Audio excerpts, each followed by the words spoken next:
ओम शांति। आज 14 मार्च 2026 आज की साकार मुरली के अनमोल मधुर महावाक्य सुनेंगे। मीठे मीठे बाबा के मीठे बच्चे। एक बाप ही नंबर 1 एक्टर है जो पतितों को पावन बनाने की एक्ट करते हैं। बाप जैसी एक्ट कोई कर नहीं सकता। एक बाप ही नंबर 1 एक्टर है जो पतितों को पावन बनाने की एक्ट करते हैं। बाप जैसी एक्ट कोई कर नहीं सकता। प्रश्न है, सन्यासियों का योग जिस्मानी योग है, रूहानी योग बाप ही सिखलाते हैं। कैसे? उत्तर है, सन्यासी ब्रह्म तत्व से योग रखना सिखलाते हैं। सन्यासी ब्रह्म तत्व से योग रखना सिखलाते हैं। अब वह तो रहने का स्थान है, तो वह जिस्मानी योग हो गया। बाबा कहते सन्यासी ब्रह्म तत्व से योग रखना सिखलाते हैं। अब वह तो रहने का स्थान है, तो वह जिस्मानी योग हो गया। तत्व को सुप्रीम नहीं कहा जाता। तुम बच्चे सुप्रीम रूह से योग लगाते, इसलिए तुम्हारा योग रूहानी योग है। तत्व को सुप्रीम नहीं कहा जाता। तुम बच्चे सुप्रीम रूह से योग लगाते, इसलिए तुम्हारा योग रूहानी योग है। ये योग बाप ही सिखला सकते, दूसरा कोई भी सिखला ना सके, क्योंकि वही तुम्हारा रूहानी बाप है। गीत है, तू प्यार का सागर है, तेरी एक बूंद के प्यासे हम। ओम शांति। बाबा कहते बच्चे, बहुत लोग कहते हैं ओम शांति, अर्थात अपनी आत्मा की पहचान देते हैं, परंतु खुद समझ नहीं सकते। ओम शांति का अर्थ बहुत निकालते हैं। कोई कहते हैं ओम माना भगवान, परंतु नहीं, यह आत्मा कहती है ओम शांति। अहम आत्मा का स्वधर्म है ही शांत, इसलिए कहते हैं मैं शांत हूँ, मैं हूँ शांत स्वरूप। यह मेरा शरीर है जिससे हम कर्म करते हैं। कितना सहज है। वैसे बाप भी कहते हैं ओम शांति, परंतु मैं सबका बाप होने कारण, बीज रूप होने कारण भी जो रचना रूपी झाड़ है, कल्प वृक्ष, उसके आदि मध्य अंत को जानता हूँ। जैसे तुम कोई भी झाड़ देखो तो उसके आदि मध्य अंत को जान जाओ। वह बीज तो जड़ है, वह बीज तो जड़ है, तो बाप समझाते हैं यह कल्प वृक्ष है। इसके आदि मध्य अंत को तुम नहीं जान सकते, मैं जानता हूँ। बाबा कहते मुझे कहते ही हैं ज्ञान का सागर। मैं तुम बच्चों को बैठ आदि मध्य अंत का राज समझा रहा हूँ। ये जो नाटक है, इस जिसको ड्रामा कहा जाता, यह जो नाटक है जिसको ड्रामा कहा जाता, जिसके तुम एक्टर्स हो, बाप कहते हैं मैं भी एक्टर हूं। जिसको तुम एक्टर्स हो, बाप कहते हैं मैं भी एक्टर हूं। बच्चे कहते हैं है बाबा पतित पावन एक्टर बन जाओ, आकर पतितों को पावन बनाओ। अब बाप कहते हैं मैं एक्ट कर रहा हूं, मेरा पार्ट सिर्फ इस संगम समय में ही है। मेरा पार्ट सिर्फ इस संगम समय ही है, सो भी मुझे अपना शरीर नहीं है। मैं इस शरीर द्वारा एक्ट करता हूँ। मेरा नाम शिव है। बच्चों को ही तो समझाएंगे ना। पाठशाला कोई बंदरों व जानवरों की नहीं होती है, परंतु बाप कहते हैं कि इन 5 विकारों के होने कारण शक्ल तो मनुष्य जैसी है, लेकिन कर्तव्य बंदरों जैसे हैं। बच्चों को बाप समझाते हैं कि पतित तो सब अपने को कहलाते ही हैं, परंतु ये नहीं जानते कि हमको पतित कौन बनाते हैं और पावन फिर कौन आकर बनाते हैं। पतित पावन कौन, जिसको बुलाते हैं कुछ भी समझ नहीं सकते। बाबा कहते ये भी नहीं जानते हम सब एक्टर्स हैं। हम आत्मा ये चोला लेकर पार्ट बजाती हैं। आत्मा परम धाम से आती है। हम आत्मा ये चोला लेकर पार्ट बजाती है। आत्मा परम धाम से आती है, आकर पार्ट बजाती है। भारत के ऊपर ही सारा खेल बना हुआ है। भारत पावन, भारत पतित, किसने बनाया? पूछ रहे हैं बाबा। भारत पावन, भारत पतित किसने बनाया? रावण ने। गाते भी हैं कि रावण का लंका पर राज्य था, बाप बेहद में ले जाते है बच्चों। ये सारी सृष्टि बेहद का टापू है। सारी सृष्टि बेहद का टापू है। वह तो हद की लंका है। इस बेहद के टापू पर रावण का राज्य है। पहले राम राज्य था, अब रावण राज्य है। बच्चे कहते हैं बाबा राम राज्य कहाँ था? बाप कहते हैं बच्चे वह तो यहाँ था ना, वह तो यहाँ था ना, जिसको सब चाहते हैं। बाबा कहते तुम भारतवासी आदि सनातन देवी देवता धर्म के हो, हिंदू धर्म के नहीं हो। मीठे मीठे सिकी लधे लाडले बच्चों, तुम ही पहले पहले भारत में थे। तुमको वह सतयुग का राज्य किसने दिया था? जरूर हेवनली गॉड फादर ही ये वर्षा देंगे। बाप समझाते हैं कि कितने और धर्मों में कन्वर्ट हो गए हैं। मुसलमानों का जब राज्य था तो बहुतों को मुसलमान बनाया। जब मुसलमानों का राज्य था तो बहुतों को मुसलमान बनाया। क्रिश्चियन का राज्य था तो बहुतों को क्रिश्चियन बनाया। बौद्धियों का तो यहाँ राज्य भी नहीं हुआ तो भी बहुतों को बोधि बनाया। कन्वर्ट किया है अपने धर्म में। आदि सनातन धर्म जब प्राय लोप हो जाए तब तो फिर उस धर्म की स्थापना हो। तो बाप तुम सभी भारतवासियों को कहते हैं कि मीठे मीठे बच्चे, तुम सब आदि सनातन देवी देवता धर्म के थे। तुमने 84 जन्म लिए, ब्राह्मण देवता क्षत्रिय वर्ण में आए, अब फिर ब्राह्मण वर्ण में आए हो देवता वर्ण में जाने के लिए। कहते भी हैं ब्राह्मण देवताए नमः। पहले ब्राह्मणों का नाम लेते हैं। ब्राह्मणों ने ही भारत को स्वर्ग बनाया। यह है ही भारत का प्राचीन योग। पहले पहले जो राजयोग था जिसका गीता में वर्णन है, पहले पहले जो राजयोग था जिसका गीता में वर्णन है, गीता का योग किसने सिखलाया था? ये भारतवासी भूल गए हैं।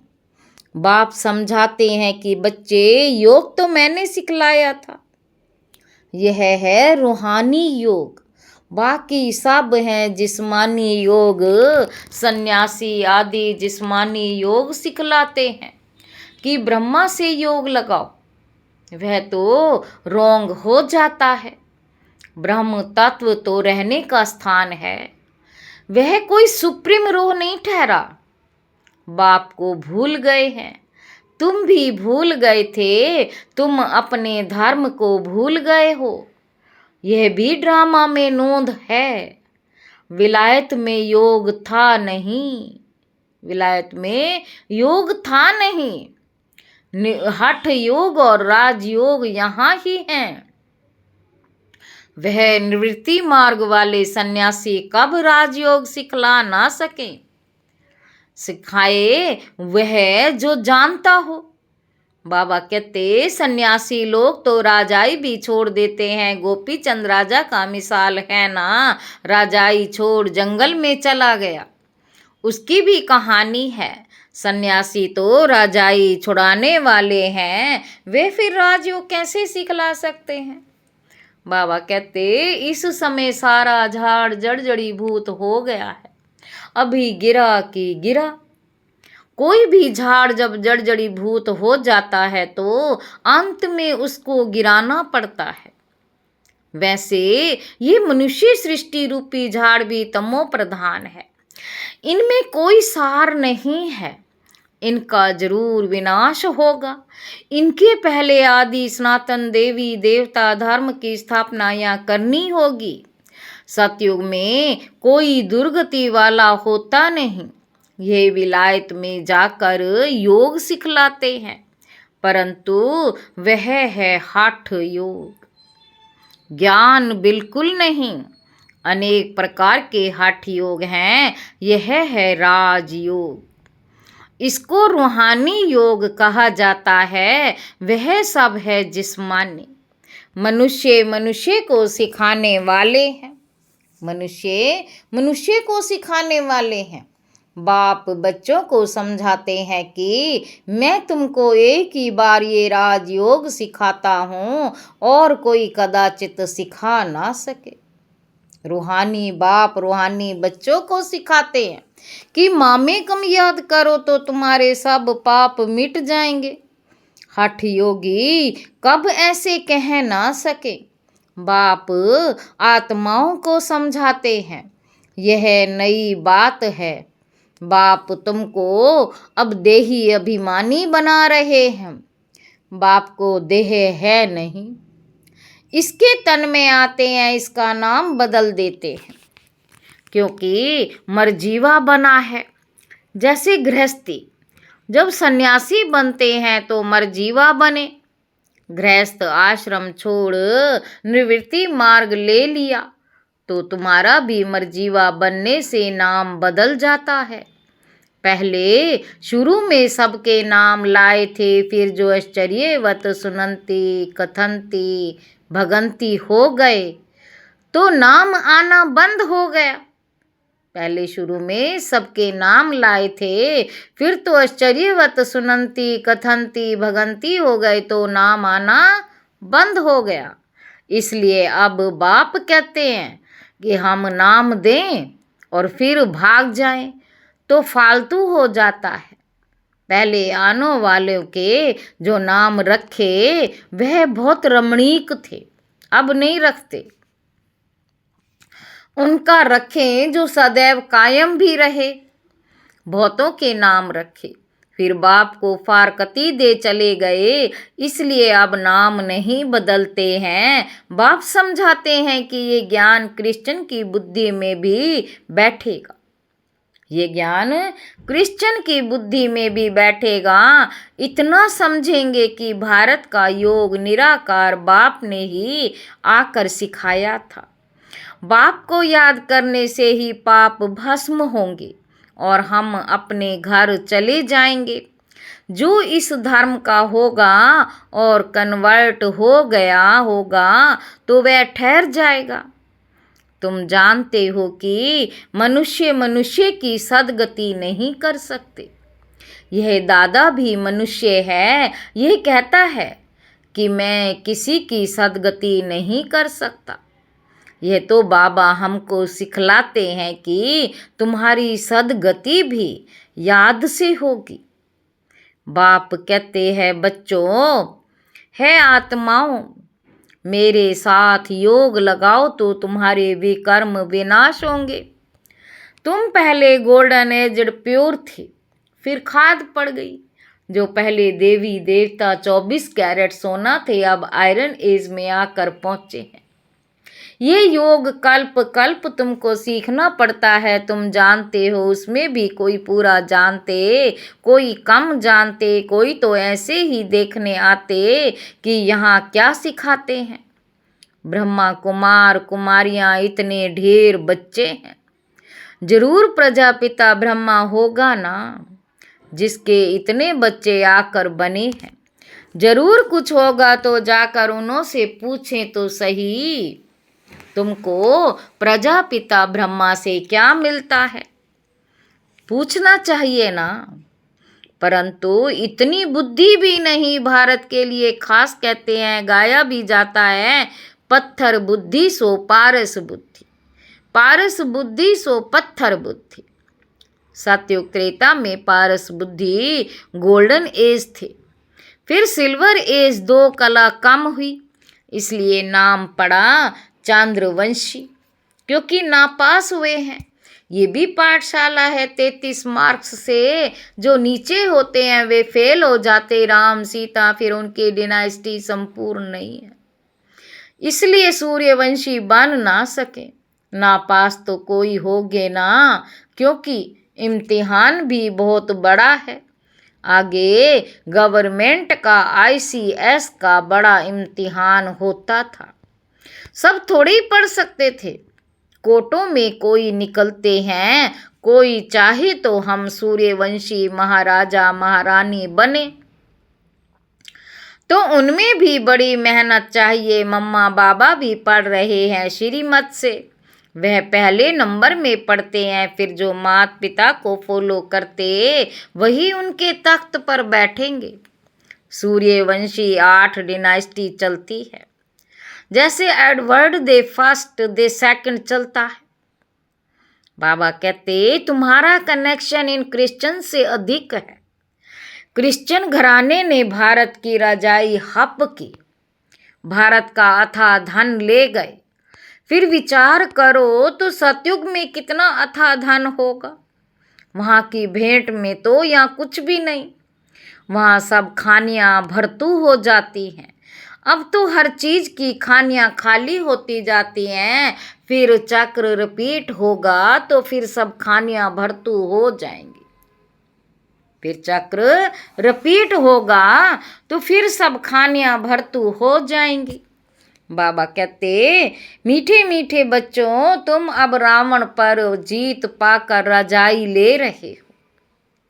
फिर आधा कल्प बाद ये रावण आएगा और फिर तुम रजाई गंवा बैठेंगे। अभी भारतवासी तुम कोड़ी मिसल बन गए हो, हमने तुमको हीरे जैसा बनाया। रावण ने तुमको कोड़ी जैसा बनाया है, समझते नहीं कि ये रावण कब आया। हम क्यों उनको जलाते हैं, कहते हैं कि यह रावण तो परंपरा से चला आता है। बाप समझाते हैं कि आधा कल्प के बाद यह रावण राज्य शुरू होता है। विकारी बनने कारण अपने को देवी देवता कह नहीं सकते। वास्तव में तुम देवी देवता धर्म के थे, तुम्हारे जितना सुख कोई नहीं देख सकते। सबसे अधिक गरीब भी तुम बने हो। दूसरे धर्म वाले बाद में वृद्धि को पाते हैं। क्राइस्ट आया, पहले तो बहुत थोड़े थे, जब बहुत हो जाएं तब तो रजाई कर सके। तुमको तो पहले रजाई मिलती है। यह तो सब ज्ञान की बातें हैं। बाप कहते हैं, है आत्माएं मुझ बाप को याद करो, है आत्माएं मुझ बाप को याद करो। आधा कल्प तुम देह अभिमानी रहे हो, अब देही अभिमानी बनो। घड़ी घड़ी ये भूल जाते हो, क्योंकि आधा कल्प की कट चढ़ी हुई है। इस समय तुम ब्राह्मण चोटी हो, तुम हो सबसे ऊंच सन्यासी। ब्रह्मा से योग लगाते हैं, उनसे भी कर्म विनाश नहीं होते। हर एक को सतो रजो तमो में आना जरूर है, वापिस कोई भी जा नहीं सकते।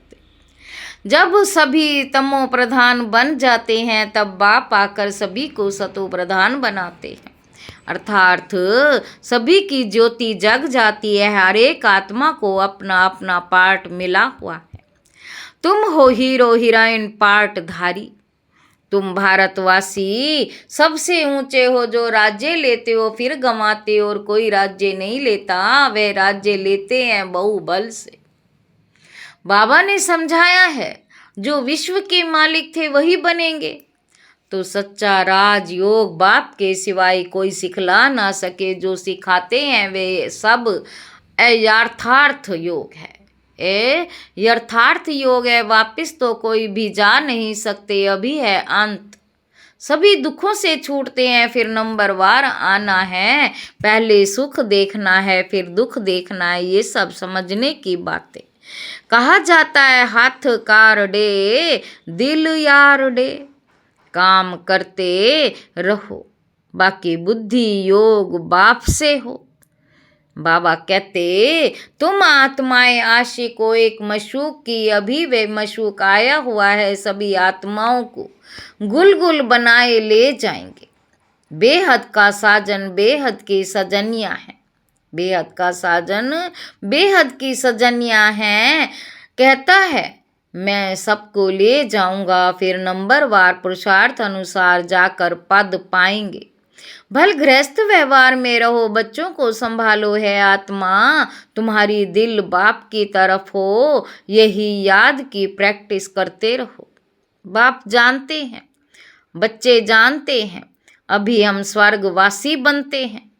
बच्चे जानते हैं कि अभी हम स्वर्गवासी बनते हैं बाप को याद करने से। स्टूडेंट को तो बहुत खुशी में रहना चाहिए, ये तो सबसे बड़ा सहज है, ये तो बड़ा सहज है। ड्रामा अनुसार सबको रास्ता बताना है, कोई सी डिबेट करने की दरकार ही नहीं है। अभी तुम्हारी बुद्धि में सारी नॉलेज आ गई है। मनुष्य बीमारी से छूटते हैं तो बधाइयाँ देते हैं, यहाँ तो सारी दुनिया रोगी है, थोड़े समय में जय जय जय जयकार हो जाएगी। अच्छा, मीठे मीठे सिक्के लदे बच्चों प्रति माता पिता बाप दादा का याद प्यार और गुड मॉर्निंग। रूहानी बाप की रूहानी बच्चों को नमस्ते। हम रूहानी बच्चों की रूहानी बाप दादा को याद प्यार और गुड मॉर्निंग। नमस्ते बाबा, नमस्ते, शुक्रिया बाबा, शुक्रिया। धारणा के लिए मुख्य सार पहला पॉइंट है सच्चे सच्चे आशिक बन, हाथों से काम करते, बुद्धि से मशूक को याद करने की प्रैक्टिस करनी है। बाप की याद से हम स्वर्गवासी बन रहे हैं, इस खुशी में रहना है। दूसरा पॉइंट है सूर्यवंशी डिनाइस्टी में तख्त नशीन बनने के लिए माता पिता को पूरा पूरा फॉलो करना है, बाप समान नॉलेजफुल बन सबको रास्ता बताना है। वरदान है ताज और तिलक को धारण कर बाप दादा के मददगार बनने वाले दिल तख्त नशीन भव। ताज और तिलक को धारण कर बाप दादा के मददगार बनने वाले दिल तख्त नशीन भव। जब कोई तख्त पर बैठते हैं तो तिलक और ताज उनकी निशानी होती है। ऐसे जो दिल तख्त नशीन हैं उनके मस्तक पर सदैव अविनाशी आत्मा की स्थिति का तिलक दूर से चमकता हो नजर आता है। सर्व आत्माओं के कल्याण की शुभ भावना उनके नयनों से व मुखड़े से दिखाई देती है। उनका हर संकल्प वचन और कर्म बाप के समान होता है। स्लोगन है सरल याद के लिए सरलता का गुण धारण करो, संस्कारों को सरल बनाओ।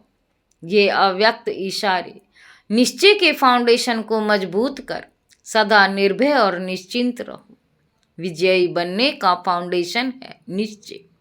फाउंडेशन अगर पक्का है तो बिल्डिंग हिल नहीं सकती। निश्चिंत रहते हैं लेकिन सिर्फ बाप में निश्चय नहीं, अपने आप में भी निश्चय और ड्रामा में भी निश्चय। वह ड्रामा वह, अगर ड्रामा में निश्चय होगा तो कल्याण की बात भी कल्याण में बदल जाएगी। अच्छा, ओम शांति।